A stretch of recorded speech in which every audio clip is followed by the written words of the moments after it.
Dan untuk mengetahui pergerakan saham hari ini, kita akan membahasnya bersama dengan analis MNC Sekuritas, Hendy Tia Wicaksana.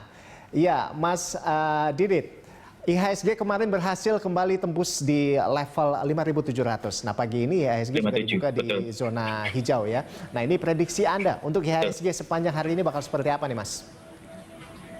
Oke, kemungkinan sepanjang hari ini IHSG masih akan tetap rally untuk menguat ya. Paling tidak nanti menguji ke level, sebenarnya resisten saya sudah tertembus di 5720. Ada kemungkinan nanti overshoot di 5770 hingga ke area 5800. Namun harap diwaspadai akan adanya koreksi-koreksi dalam IHSG karena kami melihat penguatan IHSG ini sudah berada di puncaknya. Kalau dalam Elliott Wave kita menyebutnya ini sudah berada di akhir wave 5 dari wave 3 seperti itu.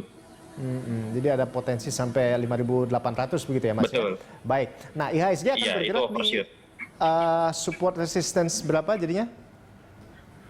Oke, kalau untuk supportnya sendiri terdekat kami melihat ada di area 5.600 hingga 5.650 begitu. Untuk resistennya sebenarnya resisten terdekatnya kalau per penutupan kemarin kami melihat di antara 5720 hingga 5770 seperti itu, Mas. Oke, baik. Dan selanjutnya ini Mas Didit, ini Wall Street ini tembus 30.000. Nah, ini apa sebetulnya dampaknya bagi IHSG? Jadi begini, kalau kita melihat adanya penguatan di Bursa Amerika Serikat ya, selama beberapa hari belakangan ini tentunya ini membawa pengaruh positif bagi IHSG sendiri. Namun demikian kita perlu juga mencermati penguatan IHSG ini juga didukung oleh penguatan-penguatan dari bursa global maupun bursa regional Asia. Ditambah lagi dengan masuknya inflow asing mulai masuk ke bursa kita selama 2 minggu belakangan ini cukup menarik ya. Jadi memang bursa kita cukup diminati oleh investor-investor asing dan tentunya hasil dari pemilihan presiden di Amerika Serikat, terpilihnya Joe Biden juga membawa hawa-hawa positif, aura positif ke IHSG juga seperti itu, Mas. Oke. Nah, jadi untuk selanjutnya ini kan Amerika Serikat akan rilis vaksinasi gitu ya, Mas, di Desember mendatang. Iya. Nah, sementara pemerintah Indonesia merencanakan vaksinasi di Desember namun ditunda. Nah, apakah corona effect ini masih menjadi sorotan bagi pelaku pasar, Mas? Ya, tentunya corona effect ini masih menjadi suatu ganjalan, namun tidak lagi begitu sebesar yang beberapa bulan belakangan kemarin ya, karena kita lihat memang kecenderungannya untuk fix index, untuk indeks ketakutan dari investor sendiri sudah tidak terlalu tinggi setinggi bulan-bulan lalu, begitu kan. Hal ini juga nantinya dipengaruhi oleh memang keberhasilan dan harapan akan vaksin-vaksin corona yang ditemukan baik oleh pemerintah kita maupun dari pemerintah Amerika Serikat sendiri, begitu, Mas.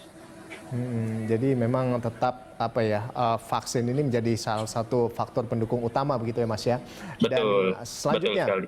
Keputusan Bank Indonesia ini menurunkan suku bunga acuan menjadi 3,75%. Nah, apakah sentimen ini masih mempengaruhi rupiah begitu, Mas? Sentimen ini tentunya untuk suku bunga acuan ya kurang lebih sedikit banyak ini akan mempengaruhi dari nilai tukar rupiah kita sendiri, dan sentimen ini nanti juga berpengaruh kepada sektoral yang di IHSG, terlebih seperti perbankan, kemudian properti konstruksi dan infrastruktur seperti itu. Terlebih kita ketahui juga bahwa di era PBN 2021 untuk infrastruktur dananya dinaikkan ya begitu ya, jadi kurang lebih 414 T seperti itu, dan ini paling tidak nanti akan mendorong dari sektor-sektor infra dan konstruksi ke depannya. Prediksi Anda, IHSG hingga akhir tahun akan seperti apa, Mas? Oke, kami dari MNC Sekuritas memang sampai saat ini tidak merubah untuk target IHSG di akhir tahun. Paling tidak nanti kami mengambil rentang di 5.400 hingga 5.500 untuk penutupan IHSG di akhir tahun, seperti itu.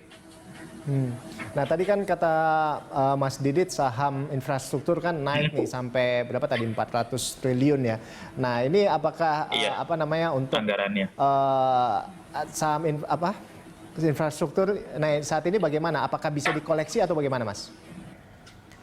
Untuk saham-saham infrastruktur tentunya ini menarik sekali ya. Jadi saham-saham seperti konstruksi dan infrastruktur seperti dari saham telekomunikasi seperti tower, Excel maupun Telkom itu cukup menarik untuk dikoleksi.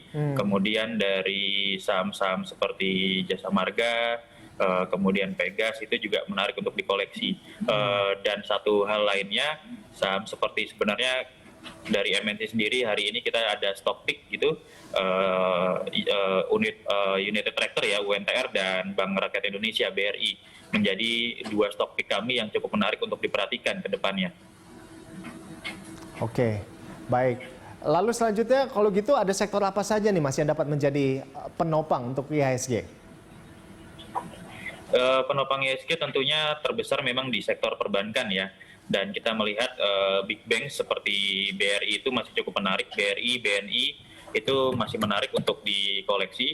Bahkan dalam target jangka pendek kami, BNI sudah kena di area 6.000, itu menjadi target terpendek kami ya untuk BNI sendiri, dan selanjutnya BNI kami perkirakan akan melaju ke area 7.000-an. Untuk BRI sendiri kami melihat memang masih ada potensi penguatan paling tidak ke area 4.400 hingga 4.500. Kemudian dari saham perbankan lainnya seperti BCA ini mungkin akan sedikit lagging ya, akan sedikit melemah terlebih dahulu.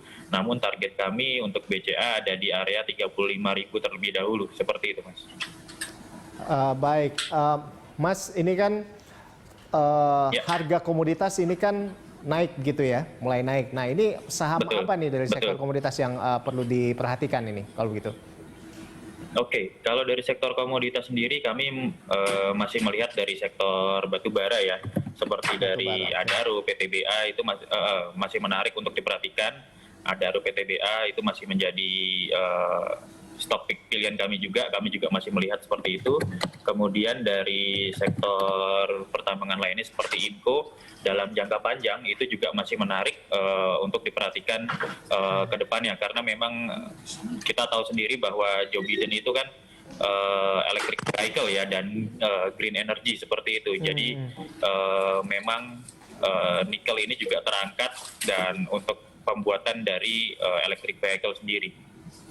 Ya, baik, terima kasih Mas Didit atas informasinya dan selamat kembali bertugas Mas. Ya. Demikian tadi pemirsa analis MNC Sekuritas Henditya Wicaksana.